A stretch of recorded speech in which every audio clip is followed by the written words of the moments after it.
Good evening. Before we call tonight's meeting to order, I'm going to take Board President's prerogative and allow the previous Board President to say a few words. Pardon the interruption and intrusion, but I'm not going to be here for your next meeting, so I would be remiss if I did not come in person and say some words to Rachel Mitchell. So I have a letter that I wrote you, and I'm going to read it.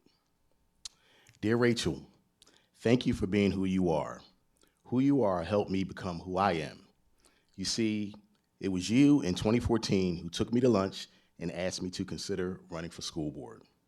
I was comfortable serving the community on different school district committees and coaching in different sports leagues, but you convinced me that I could have a bigger impact on the community if I served on the board. As usual, you were right. I had the pleasure of serving on this board with you for about 7 years, and we co-led this board for 3 years. You taught me how to lead this board and how to serve with distinction, and I incorporated some of the things that I've learned from you into every single one of my leadership roles. I think the best way to describe your effectiveness as a school board director is to mention PSBA's Principles of Governance and Leadership, and you all know it, so you can all sing it with me. They are to lead responsibly, act ethically, plan thoughtfully, evaluate continuously, communicate clearly, advocate earnestly, and govern effectively. Rachel, I think you did all 7 of those every day, every month, and every year. Did we agree on every issue? We did not. Did we always see eye to eye every day? Nope, we didn't. But with that being said, there is no one that I respected more because I understood where you were coming from and that you always had the student's best interests at heart. One of the many things that I will always fondly recollect about my tenure as a school board director is serving with you. I think you always brought respect, dignity, and caring to the board and set a positive example for all to follow. I can say with certainty that you made me a better school board director. For that and so much more, I owe you a debt of gratitude. God bless you in your future endeavors, and I know that you will continue to serve somewhere doing something to make people's lives better. The fact that you are leaving this role to take care of family matters says everything anyone needs to know about you as a person. Thank you, Rachel. Thanks. I've been crying all day. Thanks. I'm a proponent of giving people their flowers when they're here, so I'd like to give you some flowers.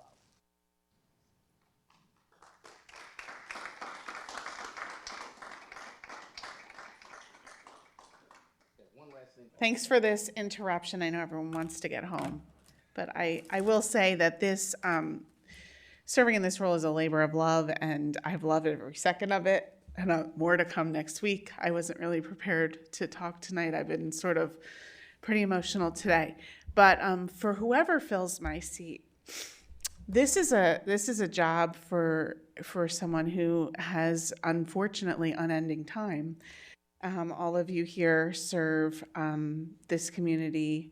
You know, you're available 24/7 if there were an emergency here. Ed was the same. Everyone gives of their heart and soul, and it is a volunteer position. It is the one of the most satisfying and frustrating positions that I've ever held in my life. I've never quit anything before, ever. Sort of. So, anyway, till next week. Thank you, Director Mitchell, and thank you, Mayor Ed Brown. I really appreciate. Thank you, President coming out Fields. to do Thank this. you, Dr. McGarry. Thank you, Okay. everybody on the board. Thank you for allowing me to interrupt your meeting. Thanks, Rachel. Fantastic, great. With that, I guess I'll lead. Yeah, I guess I'll lead this meeting. Let's see here. I am in the wrong meeting. Sorry, give me a second. I don't know, but I got to introduce it. Good evening. Good evening. Welcome to the Finance and Operations Committee in-person and virtual meeting for Tuesday, May 28th, 2024. The meeting of the Finance and Operations Committee will please come to order. The district posted this evening's agenda to board docs at least 24 hours prior to the commencement of this meeting. Is there a motion to approve that previously posted agenda? So moved. Second. Are there any amendments to offer? There are no amendments. Okay. The agenda has been moved and seconded. All those in favor, please say aye. Aye. Those opposed, thank you. Those opposed, please signify by saying I oppose.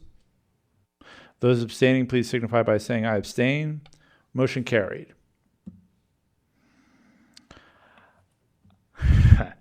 I will now turn over the Finance and Operations Committee meeting to co-chair and good friend, Director Mitchell. Thank you, President Fields. We just have one agenda item tonight, so Mr. Rogers, if you'd take it away, I'd appreciate it.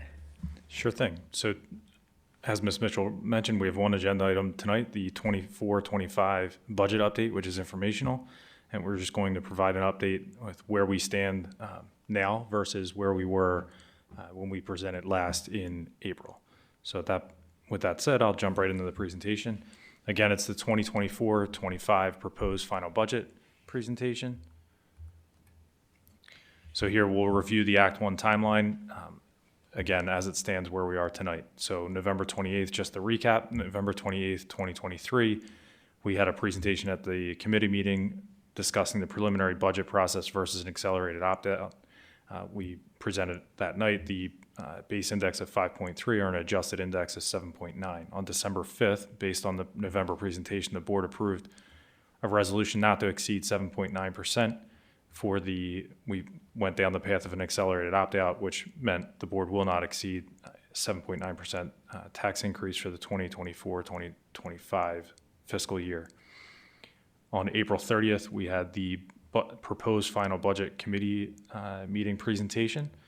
Following that, the board adopted on May 14th the proposed final budget as it was presented at the April committee meeting. On that same night, we made the proposed final budget in Form PD 2028. It was made publicly available for inspection. So moving forward, following this meeting on June 8th, or no later than June 8th, the district will post a notice of intent to adopt the final budget. I believe the advertisement's scheduled to be placed on that Wednesday, which is June 6th, I believe. June 18th, the committee meeting will provide a presentation on the final budget, and which will incorporate any possible changes from now till that point.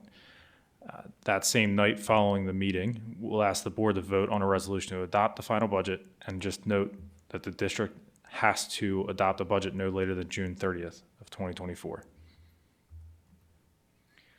Review some of the historical information that we typically present around this time is just a breakdown of where we are and have been for tax increases as it relates to the base index versus the adjusted index. So in the yellow, you'll see what actually was approved by the board over the past 8 years. The 24-25 listed as to be determined. The proposed budget went in at a 3% tax increase with a base index of 5.3 and a 7.9. So you can see that over the years we've stayed at or below the base index. This screen just shows a breakdown of our budget year over year, revenues over expenses in the bottom, working your way down, and then the amount of fund balance that was assigned to balance the budget. When you go back to that 15-16 year, you could see $2.5 million use of fund balance, and then it jumps in 16-17 to 6.5. That jump was directly related to the 16-17 school year where we went out with a 0% tax increase. And you'll see over the past few years, we've been working to bring that use of fund balance down, which over the prior two budgets, 22-23, 23-24, you can see it's floating around $4.2 million. That's what we believe to be considered an actual balanced budget in the district, right around that $4.5 million use of fund balance. That's directly related to staffing. So any shortage in staffing, vacant positions, unfilled positions throughout the year, that's about the dollar amount that the district experiences year to year of unspent salaries and benefits. So that's why we consider that to be a balanced budget. So you can see the 24-25 proposed budget with that 3% tax increase has us using $8.8 million of fund balance, which is obviously higher than what we believe to be a balanced budget. So we're still working diligently to see what we can do to help balance the budget from what was approved by the board as the proposed budget to what will be presented as the final budget on June 18th. So just to recap some of the assumptions, and again, this is going to sound repetitive to the board and possibly the public. This is the same, a lot of these slides are the same slides from our previous presentation. Unfortunately, at this time, we really don't have much by way of update. We have not heard much from the state, even federal government, Title I, Title II, Title III, 4 allocations have not been provided to the district. The latest that we heard as of, I believe, last week was that they hope to have allocations to us at the beginning of June. So that would be one of the more direct updates that we would have hoped to have had at this time. Quite frankly, we weren't expecting much by way of the state. It continues to be the same information over and over, with hopes that the budget will be passed, sometime this summer. I don't think many believe that the budget will actually be passed by the end of June, so we likely won't have much more of an update even by June 18th, unfortunately. But just to review again, the proposed budget was at a 3% tax increase. The district's the state base index is 5.3. The district's adjusted index is 7.9. We budgeted, again, this budget with no increase from the state. So it was level funding based on the most up-to-date allocations that were provided by PDE. Just to recap, the current budget, governor's proposed budget has basic ed funding for the Upper Darby School District increasing by $16.7 million. That breakdown is just under 2.1 million in the weighted formula distribution, and then an adequacy investment of $14.7 million. Again, that increase is not included in the proposed budget at this time. Special ed education funding from the state was proposed to be increased by $664,000. The proposed budget included a bond issuance to continue on capital projects. It also included about $11.8 million in ESSER funding. The ESSER funding spending timelines are continuously being evaluated and adjusted for the final budget. Included here were some staffing changes. The new positions added to the budget. We had 4 EL teachers, and then we have adjustments to existing positions, which multiple vacant professional staff positions will be reassigned based on various areas of need, whether it be the building's location and/or subject matter. In addition, we removed the 23-24 teacher apprenticeship program from the budget as a cost savings measure. Just an overall budget comparison here. You can see the 23-24 final budget and then the proposed final budget for 24-25. And the first line there, revenues, is net of the tax increase. So the revenues exist there as a comparison purpose without the tax increase, which is added in closer to the bottom there. So you'll see the revenues and expenditures. We end up with expenditures exceeding revenue by 12.1 million. And then you add in the 3% tax increase, which is roughly $3.3 million in additional revenue, leaving us with the 8.8 committed fund balance to balance the budget. At 3%, this is a grid here that shows you in the gold, based on the assessment of your property, commercial property or residential property, it shows what that 3% would increase your annual taxes year over year. So working left to right, anywhere from a $50,000 assessment of being $38 all the way up to $350,000 assessment at $264 on your above and beyond your annual tax.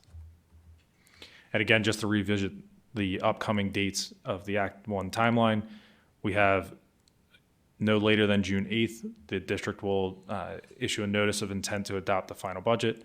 And then on the 18th, a committee meeting presentation of the final budget, which is then followed by a voting meeting by the board to vote on the resolution to adopt the final budget. And again, please remember that the district is required to pass the budget no later than June 30th.